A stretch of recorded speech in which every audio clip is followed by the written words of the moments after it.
Lahore high court के sewerage और drain system के अपग्रेडेशन के लिए 88 मिलियन रुपए जारी। टीएचक्यू डीएचक्यू अस्पतालों की रिवैम्पिंग के लिए 1 अरब 20 करोड़ रुपए जारी कर दिए गए।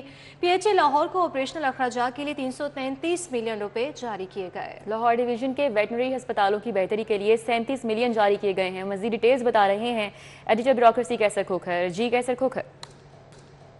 महकमा खजाना ने लाहौर हाई कोर्ट के सीवरेज और ड्रेनेज सिस्टम की अपग्रेडेशन के लिए 88 करोड़ रुपए का बजट जो है जारी किया है। ये महकमा जो है खजाना ने महकमा हाउसिंग को जारी किया है, वो वासा को देगा और वासा लाहौर हाई कोर्ट का जो सीवरेज और ड्रेनेज सिस्टम है वो बेहतर करेगा, अपग्रेड करेगा, उसको ठीक करेगा। जबकि इसके साथ ही महकमा खजाना ने लाहौर डिवीजन के जो वेटनरी अस्पताल है उनकी बेहतरी के लिए जो है 37 मिलियन रुपए जो है वो जारी बजट किया है। जबकि टीएचक्यू अस्पताल और डीएचक्यू अस्पताल की रिवैम्पिंग के लिए 1 अरब 20 करोड़ रुपए जारी किए गए हैं। जबकि इसके साथ ही महकमा खजाना ने पीएचए लाहौर को 333 मिलियन रुपए जारी किए हैं। पीएचए लाहौर को ऑपरेशनल अखराजात के लिए बजट जारी किया गया है। महकमा खजाना ने ये बजट जारी कर दिया है, ये बजट ऑनलाइन कर दिया गया है। ये बजट वज़ीर आला पंजाब की मंजूरी के बाद जो है महकमा खजाना ने आज ऑनलाइन किया है। जी बहुत शुक्रिया कैसर खोखर आपका। वासा ने खयाबान फिरदौसी जौहर टाउन में ट्रंक सीवर की तब्दीली का काम शुरू कर दिया है। शौकत खानम चौक खयाबान फिरदौसी पर 72 इंच साइज की पाइपलाइन डालने का आगाज कर दिया गया है। इसी पर तफसीलात हासिल कर लेंगे दौरान आपसे, बताइएगा।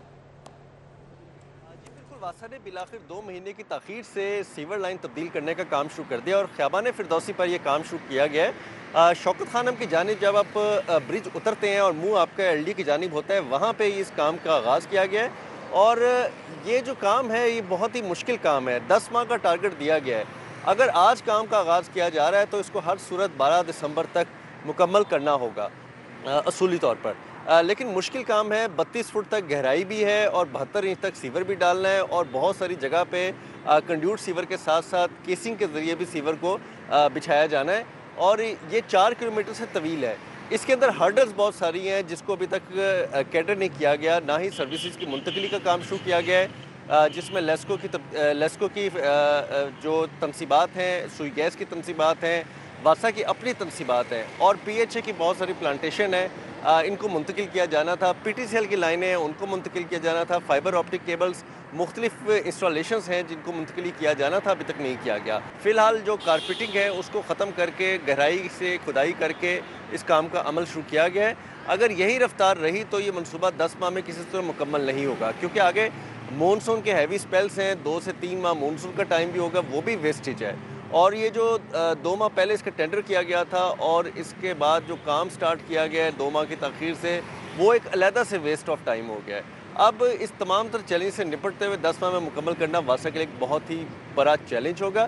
ताहल शहरियों को इस मनसूबे से मुतल्लिक ना कोई आगाही दी है, ना ही कोई ट्रैफिक प्लान दिया है, ना ही किसी किस्म की कोई तशरीह। जी बहुत शुक्रिया दुरेनायाब। लेस्को ने मौसम गर्मा में बिला तातुल बिजली फराहमी के लिए करोड़ों रुपए के इजाफी फंड्स मांग लिए। कंपनी के ग्रिड सिस्टम ऑपरेशन सर्कल ने जलने वाले पावर ट्रांसफर्स की मुरम्मत के लिए फंड मांगे हैं। लेस्को ने 20 करोड़ रुपए के इजाफी फंड्स लेने के लिए चीफ इंजीनियर को मरासला भिजवा दिया। इस हवाले से बात कर लेते हैं। शाहिद नदीम सिप्रा हमारे साथ हैं। जी Shahid Sipra. Lahore electric supply company की जानिब से मौसम गर्मा में बिला तातुल बिजली की फ्राहमी के लिए मुख्तलिफ किस्म के इकदाम करना शुरू कर दिए गए हैं। ज़राए ने बताया है कि कंपनी के शोबा ग्रिड सिस्टम ऑपरेशन की जानिब से एक मरासला लेस्को के चीफ इंजीनियर PMU को अरसाल किया गया है, जिसमें यह कहा गया कि ग्रिड स्टेशन पर जलने वाले जो पावर ट्रांसफार्मर्स हैं उनकी मुरम्मत के लिए करोड़ों रुपए के इजाफी फंड दरकार हैं। चूँकि गुज़श्ता साल के दौरान ओवरलोडिंग या दीगर वजूहात की बुनियाद पर गार्डन टाउन और उसके साथ टाउनशिप डिवीजन जो ग्रिड स्टेशन है उसका पावर ट्रांसफार्मर ख़राब हो गया था और कंपनी को करोड़ों रुपए का नुकसान बर्दाश्त करना पड़ा था। तो अब 20 करोड़ रुपए के इजाफी फंड्स मांगे गए हैं ताकि जलने वाले जो पावर ट्रांसफार्मर्स हैं इनकी मुरम्मत की जाए और मजमूई तौर पर ये 4 पावर ट्रांसफार्मर्स हैं। जब मुरम्मत हो जाएगी तो इनको मुख्तलिफ स्टोर्स में रखा जाएगा। अगर मौसम गर्मा में दोबारा किसी भी ग्रिड स्टेशन पर पावर ट्रांसफार्मर में फ़नी ख़राबी पैदा होती है या जलने के वाक़यात रूनुमा होते हैं तो ये इजाफी पावर ट्रांसफार्मर्स कंपनी के पास मौजूद होंगे, वहाँ रिप्लेस किया जाएगा और बिजली बहाल की जाएगी। चूँकि ग्रिड स्टेशन के पावर ट्रांसफार्मर में फ़नी ख़राबी या जलने की वजह से कई 11 kV फीडर्स वहाँ से बंद होते हैं और लाखों सार्फिन को बिजली की फ्राहमी भी मुअत्तल हो जाती है। इसलिए कंपनी की जानिब से फैसला किया गया है कि करोड़ों रुपए के इजाफी फंड्स लगाकर तकरीबन 20 करोड़ रुपए की लागत से 4 पावर ट्रांसफार्मर्स की मुरम्मत करवाई जाए और सिस्टम में रखा जाए और मौसम गर्मा में बिला तअत्तुर बिजली की फराहमी को यकीनी बनाया जाए। बहुत शुक्रिया शाहिद सिप्रा आपका। और अब बात मौसम की। सूरज की तेज़ किरणें, शहर का पारा बढ़ने लगा है। दर्जा हरारत 23 डिग्री सेंटीग्रेड तक रिकॉर्ड किया गया है। बागों का शहर फ़ज़ाई आलूदगी के एतबार से पहले नंबर पर मौजूद हैं। तफसीलात मौसम का मज़ीद जान लेंगे कोमल असलम से, बताइएगा। शहरी लाहौर में मौसम तब्दील हो चुका है। सूरज की चिलमिलाती किरणों से गर्मी का एहसास बढ़ रहा है। माहिरीन मौसमियात की जानिब से बताया गया है कि आज दिन भर सूरज और बादलों के दरमियान लटकेलियों का सिलसिला देखा जाएगा और इसी के साथ टेम्परेचर इस वक्त 23 डिग्री सेंटीग्रेड तक रिकॉर्ड किया गया है। आइंदा 24 घंटों के दौरान लाहौर शहर में बारिशों से मुतालिक तो इम्कानात मौजूद हैं, लेकिन बारिश बरसे कि कब लाहौर ये बेसब्री से इंतजार करें। माहिरीन मौसमियात ने बताया कि थोड़ा सा इंतजार करें, बारिश बरसेगी ज़रूर और मौसम में मजीद तब्दीली आएगी, यानी कि इस बारिश के बाद जो है वो बाकायदा तौर पर गर्मी का आगाज़ जो है वो हो जाएगा। वहीं अगर बात करते हैं दिन भर टेम्परेचर के हवाले से, तो मौजूदा दर्जा हरारत जैसे कि 23 रिकॉर्ड किया जा रहा है और ज़्यादा से ज़्यादा जो है वो आज 25 डिग्री तक रहेगा और कम से कम 16 डिग्री सेंटीग्रेड तक रिकॉर्ड किया जाएगा। हवा में नमी का तनासुर जो है 53% है। हवा की रफ्तार 10 किलोमीटर फी घंटा के हिसाब से रिकॉर्ड की जा रही है, लेकिन बावजूद सूरज की किरणें जो है वो इस वक्त हैवी नजर आ रही हैं, जिसकी वजह से गर्मी का एहसास जो है वो महसूस किया जा रहा है। बात करते हैं लाहौर शहर में एयर क्वालिटी इंडेक्स के हवाले से, तो AQI की मजमूई शरह 168 रिकॉर्ड की गई है। लाहौर लूदा 3 शहरों की फहरिस्त में पहले नंबर पर ताहाल पराजमान है। ठीक है, बहुत शुक्रिया कोमल। अब आपको बताएं कि इंटरमीडिएट के सालाना इम्तहानात 2025 के लिए इब्तदाई डेट शीट तैयार हो गई है। पार्ट 2 के सालाना इम्तहानात का आगाज़ 29 अप्रैल से होगा। इस हवाले से मजीद बताएंगे जुनेद रियाज। जी जुनेद। जी, इंटरमीडिएट के सालाना इम्तहानात 2025 के लिए इब्तदाई डेट शीट तैयार कर ली गई है। पार्ट 2 के सालाना इम्तहानात का आगाज़ 29 अप्रैल से होगा।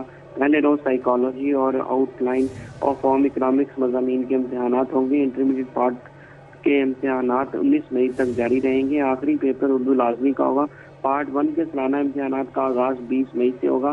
पहले रोज सिविक्स, बिजनेस, मैथ और फलसफा मज़ामीन के इम्तहानात होंगे। इम्तहानात 13 जून तक जारी रहेंगे। आखिरी पेपर हिस्ट्री और जियोग्राफी का होगा। जी, अब आपको बताएं कि लाहौर हाई कोर्ट में पुलिस हिरासत में शहरियों पर तशद्दुद और हलाकत का case deputy attorney general, prosecutor general और दरख्वास्त गुजार वकील आइंदा समाअत पर मुआवनत के लिए तलब कर लिए गए। मजीद डिटेल्स बता रहे हैं हमारे साथ मलिक अशरफ हैं। जी मलिक अशरफ, क्या रिमार्क्स अदालत के? जी बिल्कुल, इसमें लाहौर हाई कोर्ट की जैसे तारिफनी शेख की अदालत में शहरी आफ्ताब की दरखास्त पर समाअत हुई है, जिसमें deputy attorney general Asad Ali Bajwa, prosecutor general Punjab से ये फराद अली यहाँ पेश हुए हैं। और इसमें अदालत ने इसमें रिमार्क अदालत ने एक तो आइंदा समाअत पे deputy attorney general, prosecutor general और दरखास्त गुजार के जो वकील हैं उनको आइंदा समाअत पे मुआवनत के लिए तलब किया है। और अदालत ने ये रिमार्क दी है कि टार्चर एक्ट 2022 के तहत तफ्तीश और मुकदमे का अंदराज का इख्तियार FIA के पास है। अगर FIR पुलिस की जानिब से दी गई है तो तफ्तीश का क्या तरीक़ाकार होगा, इस पे अदालत की मुआवनत की जाए, ये अदालत ने रिमार्क दी है। और ये भी रिमार्क दी है कि क्या पहले FIR खारिज होगी हो या FIR पर कार्रवाई होगी या नहीं, इस बारे में भी अदालत को आगाह किया जाए। तो आज deputy attorney general Asad Ali Bajwa ने अदालत को बताया कि बराह रास्त शिकायत की सूरत में FIA मुतलका जो दर्ज करने की पाबंद है, मुकदमा दर्ज करने की पाबंद है। अगर पुलिस की जानिब से पहले मुकदमा दर्ज कर लिया जाए तो रिकॉर्ड FIA को दे। अच्छा मलिक अशरफ, दूसरी जानिब हमें ये भी बताइएगा, इसहाक डार की बतौर डिप्टी वज़ीर आज़म तकर्रुरी के खिलाफ इंट्रा कोर्ट अपील खारिज होने के बाद बहाल हो चुकी है, इस हवाले से क्या डिटेल्स है? जो हमारे वज़ीर ख़ारजा हैं इसहाक डार, उनको बतौर डिप्टी प्राइम मिनिस्टर उनकी खिलाफ इंट्रा कोर्ट अपील जो थी पहले खारिज हुई है, लेकिन कुछ देर बाद खातून इश्मा कामरान अदालत में पेश हो गई हैं, जिसके बाद अदालत ने ये अपील जो है इंट्रा कोर्ट अपील वो बहाल कर दी है। जस्टिस चौधरी मोहम्मद इकबाल की सरबराही में 2 रुकनी बेंच ने इस केस की समाअत का आगाज किया तो deputy attorney general Ali Bajwa, assistant attorney general Chaudhry Naseer Gujjar, Anwar Khan हुए, जबकि खातून पेश नहीं हुई थी, जिस कुछ देर बाद पेश हुई तो उसने। जी ठीक है, बहुत शुक्रिया मलिक अशरफ आपका। मुनशियात केसेस में दौरान शहादत पुलिस एहलकारों का मुल्जिमान के हक में बयान देने का ये मामला है। 30 एहलकारों के खिलाफ कार्रवाई के लिए CCPO और DIG इन्वेस्टिगेशन को नाम भिजवा दिए गए हैं। कौन कौन से नाम भिजवाए गए हैं, तफसीलात हासिल कर लेते हैं। शाहीन अतीक से बताइएगा। شہادت منشیات کے کیسوں میں دیتے وقت جو اہلکار ملزموں کے حق میں بیان دے دیتے ہیں اور اس کے بعد جو پراسیکیوٹر جو ہیں ان کو مسائل پیدا ہوتے ہیں، اس حوالے سے ان اہلکاروں کے خلاف کریک ڈاؤن شروع کر دیا گیا ہے۔ وقار عابد بھٹی نے باقاعدہ CCPO کو جو ہے وہ مراسلہ لکھا ہے۔ سر آپ یہ بتائیے گا کہ آپ نے جو مراسلہ لکھا ہے اور یہ اہلکار عدالتوں میں جو بیان دیتے ہیں اس حوالے سے کیا کہیں گے آپ؟ سر دیکھیں، پراسیکیوشن کے پاس پولیس جو گواہان ہوتے ہیں نا نارکوٹکس کیسز میں، وہ سارے پولیس والے ہوتے ہیں۔ تو یہ ایسا لگا سا ہمارے بڑے کمپیٹنٹ پراسیکیوٹر ہیں جنہوں نے مجھے یہ ریکمینڈ کر کے بھیجا کہ تقریباً 10 کیسز میں 30 سے 32 پولیس ملازمان ایسے ہیں جنہوں نے ملزمان کے فیور میں بیان دے دیا، اور انہوں نے کہا کہ ہم کسی نے کہا موقع بھی موجود نہیں تھی، اور ان کی کانٹراڈکشن ہے آپس میں بیانوں کے مدعی کی اور گواہوں کی جو فرد محفوظ کی جو ہوتی تنچرس کی۔ جی آپ نے ڈسٹرکٹ پبلک پراسیکیوٹر وقار عابد بھٹی۔ ٹھیک ہے، بہت شکریہ شاہین عتیق۔ پولیس افسران اور اہلکار سوشل میڈیا اکاؤنٹ سے ریاست مخالف مواد اپلوڈ کرنے لگے۔ قانون نافذ کرنے والے اداروں کے خلاف نامناسب مواد اپلوڈ کیا جانے لگا۔ IG پنجاب کی واضح ہدایات کے باوجود پولیس افسران اور اہلکار باز نہ آئے۔ اس حوالے سے مراسلہ ارسال کیا گیا ہے۔ مراسلے کا متن کیا ہے علی ساہی بتائیں گے۔ جی علی ساہی۔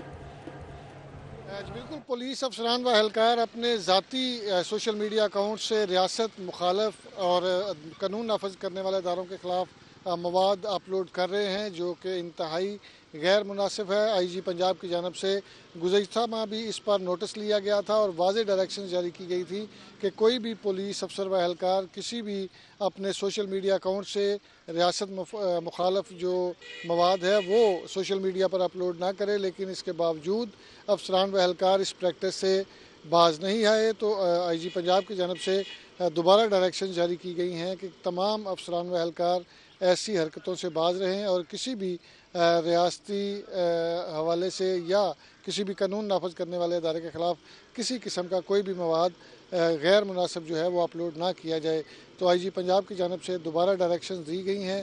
اگر کسی PRO کے نوٹس میں آنے سے پہلے۔ ٹھیک ہے علی ساہی، آپ کا بہت شکریہ۔ FBR کا فیلڈ فارمیشنز کے لیے ڈیسک ٹاپ کمپیوٹر کی خریداری کا فیصلہ۔ فیلڈ فارمیشنز کے لیے ڈیسک ٹاپ کمپیوٹر کی فراہمی کے لیے مختلف فرموں سے بولیاں طلب کر لی گئی ہیں۔ تفصیلات حاصل کر لیں گے، ہمارے ساتھ موجود ہوں گے کلیم اختر، بتائیے گا۔ فیڈرل بورڈ آف ریونیو کی جانب سے تمام فیلڈ فارمیشنز کے لیے جو ڈیسک ٹاپ کمپیوٹر ہیں ان کی خریداری کرنے کا فیصلہ کیا گیا ہے، جبکہ اس کے پیش نظر FBR کی جانب سے ایسی تمام نامور اور جو مشہور فرم اور کمپنیاں ہیں ان سے بولیاں بھی طلب کر لی گئی ہیں۔ جبکہ اس حوالے سے اگر آپ کو مزید بتائیں تو FBR کی جانب سے ایسی تمام کمپنیاں اور فرموں سے بولیاں طلب کی گئی ہیں جن کا FBR کے اندر جو ٹیکس کا سٹیٹس ہے وہ ایکٹیو ہے، ان سے جو تمام تر بولیاں ہیں ڈیسک ٹاپ کمپیوٹر کے لیے وہ طلب کی گئی۔ اس حوالے سے بتایا گیا ہے کہ FBR کی جانب سے جتنی بھی تمام فیلڈ فارمیشنز ہیں ان کی کارکردگی مزید بہتر بنانے کے پیش نظر ڈیسک ٹاپ کمپیوٹر کی خریداری کرنے کا فیصلہ کیا گیا ہے، اور اس کے علاوہ باقاعدہ طور پر FBR کی طرف سے جو جاری کردہ لسٹ ہے ایکٹیو ٹیکس دہندگان کی، اس کے اندر جو فرم اور کمپنیاں شامل ہوں گی وہی جو ہے وہ بولیاں دے سکیں گے، جبکہ اس کے پیش نظر FBR کی جانب سے ڈیڈ لائن بھی دی گئی ہے جو کہ 27 مارچ ہے، اور اس حوالے سے جو SOPs جاری کیے گئے ہیں FBR کی جانب سے ان تمام فرم اور کمپنیوں کے لیے جو کہ بولیاں دے سکتے ہیں ان کو یہ بھی ہدایت کی گئی ہے کہ بولیاں صرف الیکٹرانک طور پر کی جائیں گی اور بہت شکریہ۔